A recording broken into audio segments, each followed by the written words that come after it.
भक्ति महारानी अपने पुत्र ज्ञान वैराग्य को लेकर के आ गई कीर्तन करती हुई। भगवान के कीर्तन में आपकी दृढ़ निष्ठा हो जाए और कीर्तन में खूब आनंद का अनुभव होने लग जाए तो समझ लो भक्ति महारानी ज्ञान वैराग्य को लेकर आ गई है। आपके जीवन में भक्ति आ गई, ये भी एक प्रमाण है। क्योंकि भक्ति आई तो ज्ञान वैराग्य को लेकर के आई और कीर्तन करती हुई आई। भक्ति की बड़ी महिमा है। श्री गोस्वामी जी महाराज कहते हैं कि धर्म ते बिरति जोग ते ज्ञान,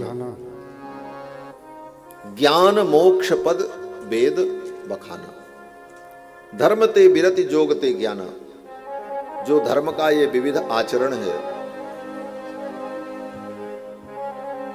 नवरात्रि का व्रत, शिवरात्रि का व्रत, एकादशी का व्रत, दान, गऊ को रोटी खिलाना, संतों की सेवा करना,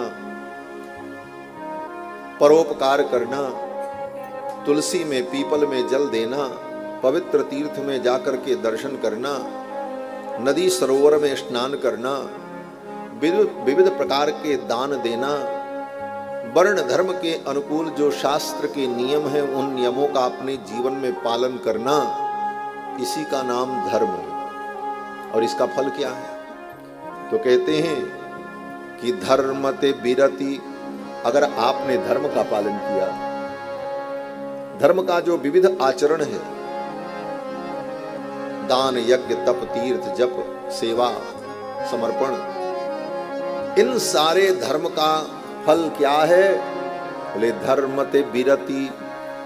अगर आप सही ढंग से धर्म का पालन करते हैं तो धर्म का फल क्या है? बोले वैराग्य। धर्म का आचरण करते करते आपके अंदर धीरे धीरे संसार से वैराग्य होने लग जाए।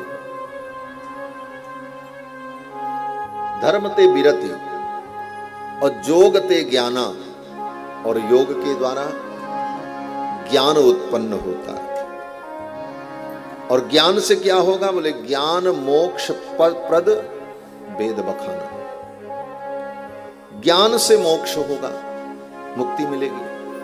ऋते ज्ञानान्न मुक्ति ही, ऐसा कहा। लेकिन भगवान श्री रघुनंदन लक्ष्मण जी से कहते हैं धर्म ते बिरति जोग ते ज्ञाना, ज्ञान मोक्ष प्रद वेद बखाना। लेकिन हे लक्ष्मण, जाते वेग द्रवहु मैं भाई, लेकिन मैं कैसे द्रवीभूत होता हूं, मैं कैसे पिघलता हूं, किस चीज से मैं प्रभावित होता हूं? तो भगवान कहते हैं सो मम भगति भगत सुख दाई। मेरी जो भक्ति है, जो भक्तों को सुख देती है, उस भक्ति से मैं प्रसन्न होता हूं और द्रवीभूत होता हूं। बोले भक्ति करने पर ज्ञान वैराग्य की जरूरत नहीं पड़ेगी। बोले भक्ति जीवन में आ गई तो कल्याण तो भक्ति से ही हो जाएगा। लेकिन अगर भगवान के चरणों की भक्ति आपकी दृढ़ है तो भक्ति बिना ज्ञान वैराग्य के रहेगी ही नहीं, ज्ञान वैराग्य को उत्पन्न कर देगी। भक्ति, जब हमारी भक्ति भगवान के चरणों में होती है, ये भक्ति भगवान को समर्पित हो जाती है, तो ये भक्ति दो पुत्रों को जन्म देती है। जैसे किसी कन्या का विवाह किसी वर से हो जाए तो ब्याह के बाद क्या होगा? बोले बेटा बेटी होंगे। तो ये भक्ति कन्या है, इसका विवाह भगवान से हो गया, भक्ति को भगवान से जोड़ दिया, तब भक्ति ने दो पुत्रों को जन्म दे दिया। एक का नाम हो गया ज्ञान, एक का नाम वैराग्य। और तुम्हारी भक्ति भगवान से नहीं जुड़ी तो फिर ज्ञान वैराग्य नहीं पैदा हुए। तो ज्ञान वैराग्य तो भक्ति के पुत्र हैं, वो तो आएंगे ही आएंगे। लेकिन भक्ति स्वयं में जीव के कल्याण के लिए समर्थ है। सो स्वतंत्र अवलंबना आना। ते ही आधीन ज्ञान विज्ञान। भक्ति स्वयं में जीव के कल्याण के लिए स्वतंत्र साधन है।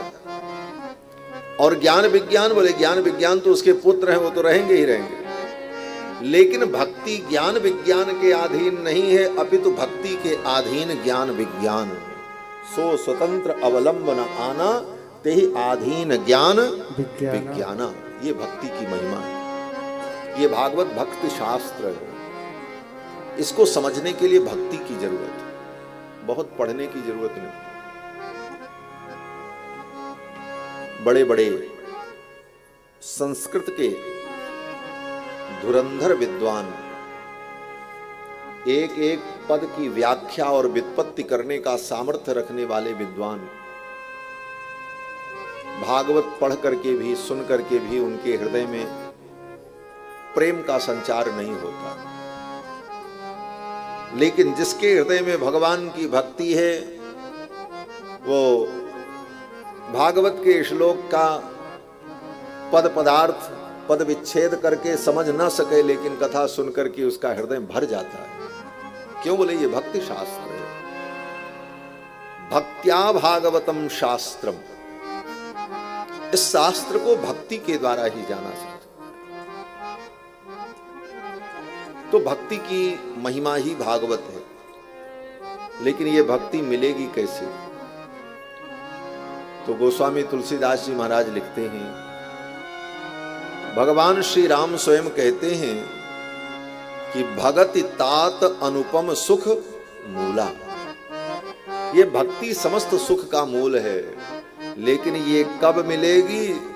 बोले मिले जो संत हो ही अनुकूला। तुम्हारे जीवन में कोई सच्चे संत मिल जाएं और उन संत से आपकी अनुकूलता बन जाए, आपका व्यवहार आपका आचरण ऐसा हो कि संत को आपकी अनुकूलता प्रतीत हो। ऐसा आचरण न हो कि संत आपके आचरण से प्रतिकूलता का अनुभव करें और आपसे दूरी बना लें। आपका व्यवहार आचरण इतना अनुकूल हो कि आप उनको अनुकूल लगने लग जाओ, तो फिर आपके जीवन में भक्ति आ जाएगी। भगति तात अनुपम सुख मूला, मिले जो संत हो ही अनुकूला।